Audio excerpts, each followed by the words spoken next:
बिस्मिल्लाहिर्रहमानिर्रहीम। सलामती और खुशियों की दुआओं के साथ मैं हूं तबस्सुम संगा और आपको अपने चैनल वतन टुडे में खुश आमदीद कहता हूं। नाज़रीन, आखिरकार जी सुप्रीम कोर्ट ऑफ पाकिस्तान ने पाकिस्तान तहरीक इंसाफ की सुन ली कि 78 सीटें, जिनमें 23 कौमी असम्बली की सीटें थी और जो बकिया सीटें थी वो पंजाब असम्बली की सीटें थी, जो कि दीगर रहनुमाओं को दी गई थी इलेक्शन के बाद। और ये किसने दी और इस जो इन सीटें थी इनके बारे में किसने नोटिफिकेशन जारी किया कि ये इन रहनुमाओं को जो है दी जाएंगी। तो ये इलेक्शन कमीशन ऑफ पाकिस्तान ने ये नोटिफिकेशन जारी किया था उस वक्त इलेक्शन के वक्त। तो आज जो है उस पर समाअत हुई, जिसमें 3 रुकनी बेंच ने समाअत की, जिसमें जस्टिस मंसूर अली शाह भी थे और जस्टिस अतर मिनल्ला भी थे और दीगर जो इलेक्शन कमीशन ऑफ पाकिस्तान के कारकुनान थे और अटारनी जनरल भी मौजूद। जो सुप्रीम कोर्ट ऑफ पाकिस्तान है उसने फ़ैसला ये सुनाया है कि वो जो 78 सीटें हैं वो अब हुकूमत के पास नहीं रहीं, यानी कि वो जो सीटें हैं और उन्हीं सीटों की वजह से जो हुकूमत को 2/3 अक्सरियत हासिल थी वो अब नहीं होगी, और जो वो MNAs हैं या MPAs हैं वो अब ख़ुद को 3 जून तक, जब तक जो है अगली समाअत नहीं होगी, तो उस वक्त तक वो ख़ुद को जो है ना ही काबीना में ना ही पार्लियामेंट में MNA MPA कहलवाने के जो है अहल होंगे। तो ये एक बड़ी कामयाबी है जो कि PTI की तरफ से है। और दी किसने है? सुप्रीम कोर्ट ऑफ पाकिस्तान ने इलेक्शन कमीशन को जो है एक दफ़ा जो उसने नोटिफिकेशन दिया था उसको मुस्तरद कर दिया है। तो हुकूमत का मौक़िफ़ ये है उस पर कि 3 रुकनी बेंच नहीं कर सकता। तो उस पर जी आगे से सुप्रीम कोर्ट ने इसकी इस्तदा मंजूर कर ली, लेकिन जो है PTI को इस पर रिलीफ दिया। उसके बाद अब अगर हम देखें तो इसका नुकसान क्या हुआ कि ये जो एक दफ़ा सीटें हुकूमत के पास गई दोबारा वापस आई, तो इसका नुकसान ये हुआ कि मुल्क में जो सेनेट के इंतखाबात हुए उसमें एक बड़ा सवालिया निशान बन सकता है। सदर के इंतखाबात हुए तो उस पर भी एक बहुत बड़ा एक सवालिया निशान बन सकता है। तो ये एक नुकसान है हुकूमत को।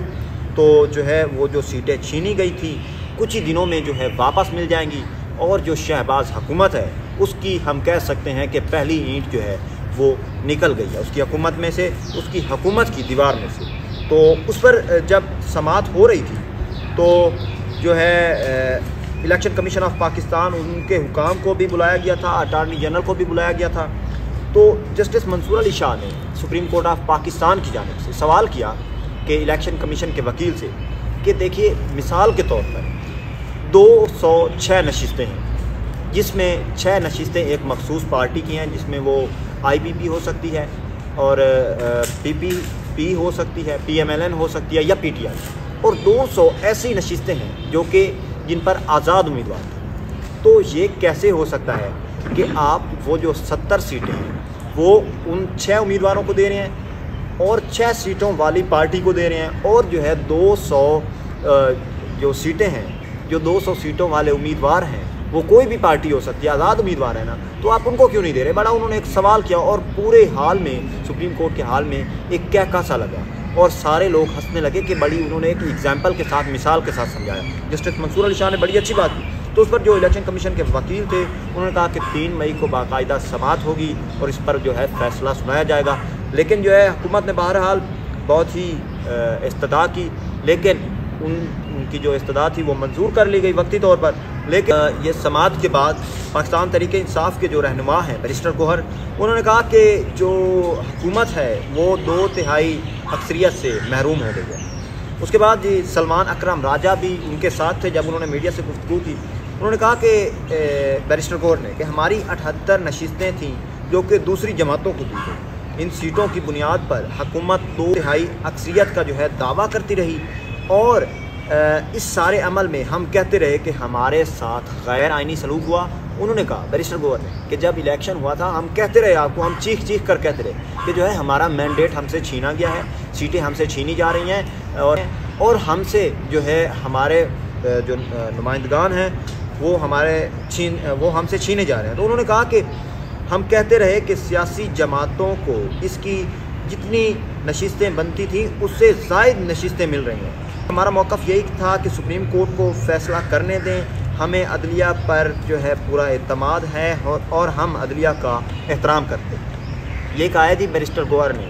अगर एक नज़र से देखा जाए तो कल तक यही कहते थे कि जो है अदलिया का निज़ाम ख़राब है, मुल्क में अदलिया का निज़ाम बहुत ही गलत है, तो आज कह रहे हैं कि हमें अदलिया का एहतराम है जब उनके हक़ में फ़ैसला हुआ है। तो उसके बाद ही उन्होंने कहा कि हमारे किसी के साथ मुज़ाकरात नहीं हो रहे। अभी ख़बरें चल रही हैं कि इमरान खान साहब के साथ मुज़ाकरात चल रहे हैं किसी पार्टी के, या मुज़ाकरात होने का टाइम मुनक्किद हो रहा है। तो जो है उन्होंने कहा कि किसी पार्टी के साथ हमारे मुज़ाकरात नहीं हैं, और उन्होंने कहा कि इस और मुज़ाकरात से किसी से कोई ताल्लुक़ नहीं। और इलेक्शन कमीशन का जो आर्डर था जो उन्होंने दिया था कि ये 78 सीटें इस पार्टी की हैं जो कि उन्होंने हुकूमत को दी, उन्होंने कहा कि गैर आइनी था और किसी भी जज को एक्सटेंशन नहीं मिलनी चाहिए।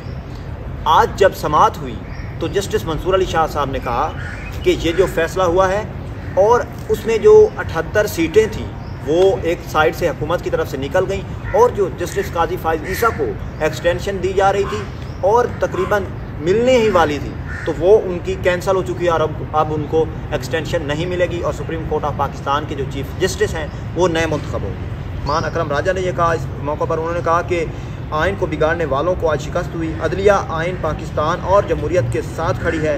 उम्मीद है सुप्रीम कोर्ट बाकी केसेस पर भी जल्द फैसला करेगी। तो ये आज की अपडेट्स थी। काजी फाइज़ ईसा को जो एक्सटेंशन मिलनी थी वो भी नहीं मिली, सीटें भी छीन ली गई, शहबाज हुकूमत की जो पहली ईंट है वो जी उखाड़ ली गई है, वो जी छीन ली गई है एक दीवार से। तो आज तक की यही अपडेट्स थी। अपना बहुत बहुत ख्याल रखिएगा। अल्लाह।